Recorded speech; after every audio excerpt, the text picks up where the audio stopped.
600,000 people go missing in the United States each year. Tens of thousands remain mysteriously missing. Hi, you guys. Welcome back to Mysteriously Missing. I'm Justine. I'm Karen. Welcome back, everyone. Today's case, we are talking about 19-year-old Morgan Erin Bauer, and she'd actually be 22 today. The date of her last contact was February 25th, 2016. However, NamUs, the website, has her listed as being missing since February 27th of 2016. So a 2-day difference there. She'll be missing 3 years in a month. Yeah, that's quite a long time. Yes. So Morgan caught a ride with a friend from Aberdeen, South Dakota, to an airport in Minneapolis, Minnesota. She then hopped on a flight, which was headed to Atlanta, Georgia, where she went missing 2 weeks later. And this case originally got a lot of national attention, but it was taken out of the limelight by some unfortunate distractions. And so what we are trying to do here is bring back awareness to Morgan Bauer's case. Yeah, so Morgan, she wanted to start a new life. She wanted to be a beautician. She was outgoing. She wanted to dance and sing. She was like the sun when she walked into a room. She had the biggest heart you can imagine. The outgoing girl, nice girl. Mm-hmm. Her date of birth is April 13, 1996. And so she's 22, soon to be this April 23. And she was 19 when she went missing. She is 5'6", 130 pounds. Her ethnicity is Caucasian, and she has brown hair and blue eyes. And she does have some piercing and tattoos. She has her ears gauged. She also has her lip pierced twice, and she has her belly button pierced. Her tattoos are a sun and moon inside a Celtic 4-star design on the right side of her chest near her shoulder. She also has an anchor with the sentence, "Whatever you love can be taken away, so live like it's your dying day," on her left wrist. A blue and orange jellyfish on the inside of her right forearm, a black tree of life with tiny flowers on the back of her neck, and the sentence, "It's in herself, she will find the strength she needs," on her left hip. So a lot of identifying tattoos. Mm-hmm. So her mom is Sherry Keenan, and I think she formerly went as Sick Miller, Sichmeller, but Sherry Keenan. And Sherry has done a lot of work to get this case in the public eye. So last podcast with Elizabeth Mary Campbell, we talked about ways that families can make, if you and I had someone in our family go missing, what we would do to make awareness to that. And I think Sherry has done all of those things above and beyond. It's like a full-time job. Mm-hmm. She has a sister, Alyssa, who was not raised by Sherry, and she has a little brother named Mason. So let's get into the timeline. It's a little confusing. There are a couple of YouTube videos out there that you can watch. One is of the mom, and she speaks for an hour about what she had gone through and tries to answer any questions. So that's a very good video to watch if you want some more detail. And you also kind of get to know the mom through that video. Yeah, absolutely. Yeah. You get to really know, and that's why we love it when family members go on YouTube or do interviews, because you really get to see where their heart is and what their personality is like. And so the timeline begins that Morgan had been living on her own since she was 18 years old. Okay. She worked in a restaurant for 1.5 years when she was living in Aberdeen, South Dakota. And she also had a boyfriend for 2.5 years named Jose. Now, Jose is not any part of this because Morgan and him tried living in Philadelphia in August of 2015. So that was about a year before she went missing. But she came back home alone. So obviously she was venturing out, trying to live in another state, Philadelphia. And that's probably where she got the idea, as you go on with the timeline, to go to Atlanta. Yeah. So now February 11th, 2016, it's a Thursday. She caught a ride from a friend from Aberdeen, South Dakota, which is, we figured, a 5-hour drive to Minneapolis, Minnesota. And we're kind of thinking that she probably had the friend drive her there because the flight was cheaper at such a large airport to get to Atlanta. Yeah. So after they drove to Minneapolis, Minnesota, she flew from Minneapolis on February 11th to Atlanta, Georgia. And I just want to throw this out there that Aberdeen, South Dakota's population is 28,000 compared to Atlanta, Georgia. Their population is 486,000. So you're coming from a small town of 28,000 going to a place where there's 500,000 people. That's a big difference. Big difference and can be very intimidating. Right, yeah. And so her flight landed on February 12th, 2016, the next day, so Friday. Now, Morgan told her mom that she was moving to Atlanta with 2 roommates, which ended up not being true because she didn't know anyone in Atlanta. She may have been saying that to just, console ease her mom. Maybe. So there's a quote from her mom. She wanted to be her own person, move to a big city and spread her wings. For her to go completely silent on all counts is not like her.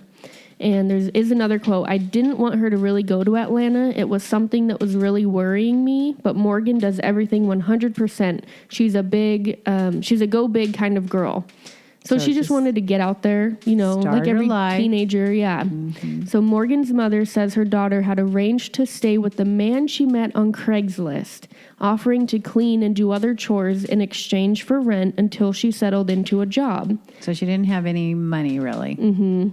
So she went to an expensive dinner the night she arrived with this man she met off Craigslist, and then there ended up being 2 other roommates that were already staying at this house. And the reason her mom commented that she knew it was an expensive dinner because she had put on her social media that she had octopus. So a nice dinner, yeah.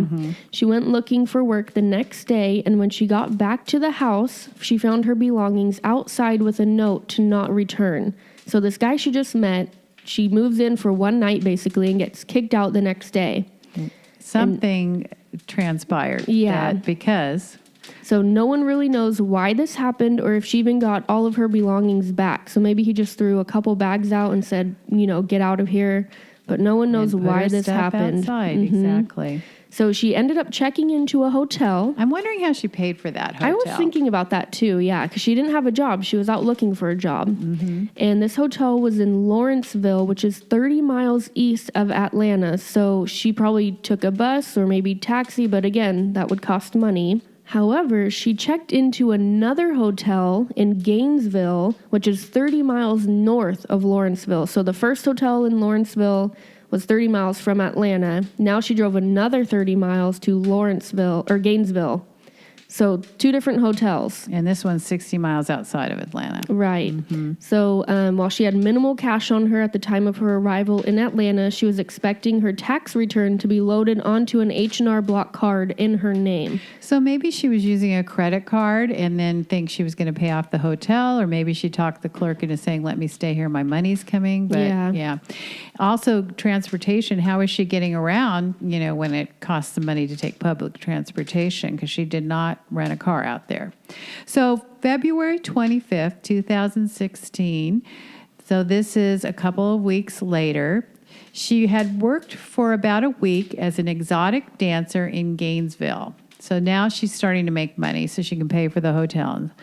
Then returned to Atlanta, where she was cited at the Tees Gentlemen's Club on Cheshire Bridge Road on February 25th. The club manager said she had applied for a job there, but she didn't have the correct paperwork. She left Tees Adult Entertainment Club with another girl to dance at a club called the Top of Gainesville, back in Gainesville, 60 miles away. And then Morgan left with this girl, and after that, they joined the girl's boyfriend. So that's the information that we know on February 25th, 2016, when she was last off of social media. Now, in Georgia or Atlanta, you need a permit to dance. So she last talked to her friend Taryn February 25th via Skype. So that's why Namus has her as that's the date she went missing, because that's her last activity, Facebook activity. And there was a post about Club Tees, which she stated, "And I work here," which her mom also said she turned out not to be true. But it was later found out that the woman she was last seen with had also auditioned with Morgan the day of her disappearance at Tees. At Tees, they both auditioned. And Morgan had offered to buy her license, which is required for exotic dancers. Her mom checked, and Tees said she had never worked there. So why did she post on Facebook that she had worked at Tees? But now I'm thinking she's getting rides with these other dancers from club to club. It just feels like that. So Bauer kept in close touch with her friends after she left South Dakota. But as I said, all contact stopped on February 25th. So now, 2 days later, February 27th, she was last seen reportedly at the Citgo gas station in the 3200 block of Highway 278 in Covington, Georgia, in the early morning hours of February 27th. And that's why she's listed as missing on that date. But so 2 different days we have. Yeah, right, as well. Or date of last contact, 25th, missing on the 27th. So that's the date she's actually officially missing because she was seen. Right. So now it's March 10th or March 12th, we're not exactly sure. Taryn, which is Morgan's friend, contacted Morgan's mom that she had not heard from Morgan since February 25th. Yeah, so now the mom's involved because Morgan wasn't really talking to her mom. Going back to that Citgo gas station, I wonder if they know that she was last seen there because of surveillance camera. Maybe. That hasn't come up at all, but that's what I'm thinking aloud. But yeah, Morgan was not contacting her mom, and so the friend said, "You know what? I haven't heard from her. I'm going to get a hold of her mom." And so on March 15th, 2016, it's a Tuesday, and this is 2 weeks since anyone had last heard from her. Her mom flew into Atlanta to look for her with her husband. Sherry and her husband pounded the pavement with flyers, including Morgan's photo. So right away, they hit the pavement and were trying to find their daughter. She wanted to prove, she ended up having to prove to Atlanta police her daughter had arrived there to end up filing a missing persons case. So here's the thing. You don't live in Atlanta. You fly to a brand new city, and then now you want a missing persons case, and you're not even a resident there. So the police are kind of saying, well, how is this our responsibility? Right. Does she really live here? We need proof. That kind of makes sense. What's sad is that if you do go missing right away in another town, you're not going to get the energy behind it that you would if you were a local. Right. And you have to keep in mind this all happened in 2-3 weeks. I mean... Right. It was fast that she went missing. So now March 18th, the mom visited the Top of Gainesville, which is that club that we were talking about, and she spoke to staff members. They stated Morgan did not work there and danced. Work there. Oh, she did work there. Yeah. And she danced as Sasha was her name that she went by. So February 17th was the first night she worked at this club. The last night she worked was the 25th. She left with a woman and possibly a black gentleman in a truck. So she worked at this club 8 days, 17th to the 25th, and now we're getting into when she goes missing. Yeah, so that woman shared several photos on her Facebook page between the 25th and March 10th and statements about killing in the excitement of death and other threatening Facebook posts. So this is where it gets scary, where... Yeah, so her phone was last pinged to the town that the couple lived in. So her phone was never found, but they believe the battery was taken out. And you can go to the Vanished podcast and some other websites, and you can see that there are some more cryptic posts that are very threatening and frightening. And we don't need to repeat them here, but that couple did not look like they were in the best interest of her. So Morgan's mom and husband talked to these last people that Morgan was seen with, the couple, and they said they were shady, and they kept changing their story. Very concerning. They have never been formally cleared as suspects. There's a limited search was done at their previous location where Morgan's phone was last pinged as well. Yeah. Dogs went out to the property where the people lived, so that has been done in the interim. And since then, the couple have both moved to two different states. So very suspicious. Yeah, it's looking very odd. Yeah. Sherry also hired her own PI, but according to Sherry, he only hindered and deteriorated her search and used up some valuable resources. She did have a billboard put up. She handed out thousands of flyers, and she has since worked diligently asking any news outlet, missing person organization, anything to help her find her daughter, Morgan. So here's a woman that's trying to do everything right. So Sherry has said that with the attention, she's very grateful for the attention. There also comes at times harsh words and rumors. And while she wants to thank each and every person for sharing Morgan's story and image, she has a message for those in the past. She has said this for posting unkind words. Yeah, and that message is, this isn't a story about a girl who is asking for it or who should have known better. This is about a girl who is missing and needs to come home safely. It doesn't matter. She's worth everything and is so loved. We want to just focus to be on Morgan and finding her. And when your child is missing, a warrior heart builds up inside of you and you will do anything to find her, she said. And I'm not a person who's asking for help, but truly grateful for any help that I can get. Yeah, so in the introduction, we said that this case was distracted from national attention, and that's why we wanted to bring it back. And so the Easter weekend of 2016, her sister claimed that Morgan was not missing. So the sister came out and said that Morgan wasn't really missing. And I think that had to do with the relationship between the mom and the older sister, Alyssa. And it distracted the case. So people were questioning, is she really missing? Yeah. Then someone claimed to be Morgan after creating a Facebook page called Sasha Atkins, which was Morgan's dancer name. And when the mom went to that Facebook page and tried to validate that it could be Morgan, it wasn't Morgan. She had asked her 5 or so questions that only Morgan would probably know the answer to. Exactly. Mm-hmm. And so that was determined. And so that was another distraction that perhaps she still wasn't missing, but she is missing. It's been 3 years. She's missing. So let's talk about possibilities. And we'll just bring right up front that the mom has said that one possibility is she could have been sex trafficked. Yeah. Huge problem in our country. And it's a very difficult to follow and trace these people that are out there taking these women and exploiting them. And so this is a possibility. But getting back to Morgan, she had a lot of things going against her right off the bat. She's 19 years old. Your brain doesn't fully develop till you're 24. And so making good decisions along the way was not apparent for her. The other thing is she's in a town she knows nobody, nothing, without money, without resources.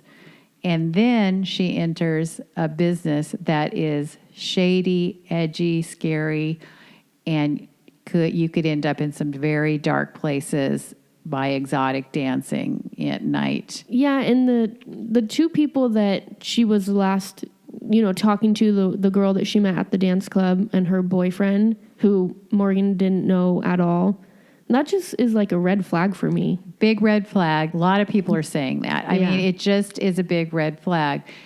So you're in a town, you're only there 2 weeks. How much interest is the police department taking? Now, the mother has indicated at the beginning she felt that there wasn't a lot of support from the law enforcement. Which is sad, we see this with all our cases, that it is a town-by-town, case-by-case situation, how much they get involved. The other thing is that the police department did start to get involved a little bit later with the dogs and things like that, and they were doing due diligence, as the mom said, but at that point, where is the trail? Where has Morgan gone? Yeah. And these people have now left the state.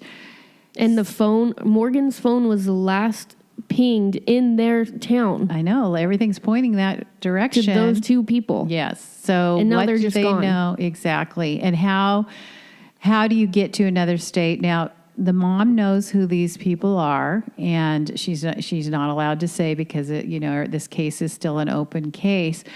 But how do you pressure the law enforcement, or what do they know? We don't even know. Maybe they do know something. But how do you get this case so it gets back in awareness, and at least we get some trails or avenues opened up, so we can find out some concrete because it's evidence. Not like some of the other cases we've done where the last image we have or video image we have is them leaving in a car. She didn't have a car. She didn't get in an accident. Right. She's not underwater somewhere like we've talked about before. She was in a car with two people she did not know. Right. Her cell phone last pinged and near their home. Right. So whatever happened between her getting in the car, going near their home, maybe they took her inside. I don't know what happened, but something happened between there that is not coming out and we don't know about.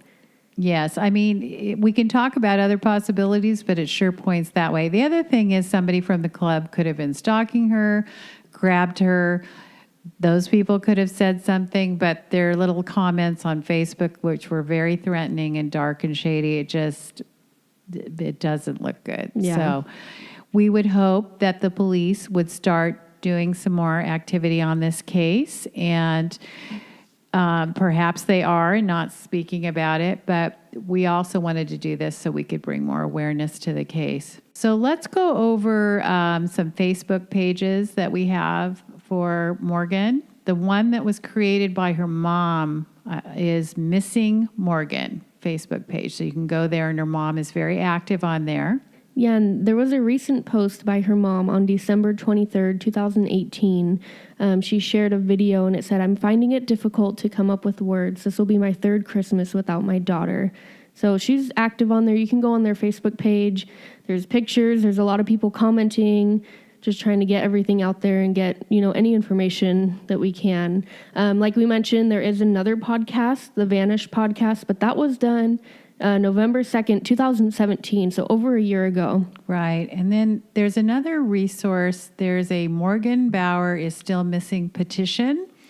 And when we last checked, 1,340 people had signed it. They're trying to get to 1,500. A person named Aaron Burkhard started it a year ago. And they are demanding that the couple who were last seen with Morgan be thoroughly investigated, as well as the property they were living on at the time of her disappearance, also the surrounding area. They want the police to step up in the investigation. And if the Atlanta Police Department and other involved law enforcement agencies are satisfied with their investigation, then they're demanding through this petition that they hand the case over to other authorities, including local law enforcement, GBI, FBI, and any other investigators that are willing to help and do due diligence and find out the truth. Yeah, so just to give you guys the information for the Atlanta Police Department, their phone number is 404-658-6666, and then you can also contact the Atlanta Police Missing Persons Unit at 404-546-4235. So that's good, if you have any information, to give them a call. Yeah, it's time to get some answers about this case. Also, you can contact us at mysteriously-missing411@gmail.com. And our Instagram is Mysteriously Missing. You can look at pictures on there. And don't forget to check out our YouTube page and our podcast on iTunes. So thank you guys so much for listening, and just help get this family, bring Morgan back home for this family. Exactly. Spread the word. Thank you. Please like, share, subscribe to this podcast so that others can bring more awareness to this case and help family and friends bring their loved ones home.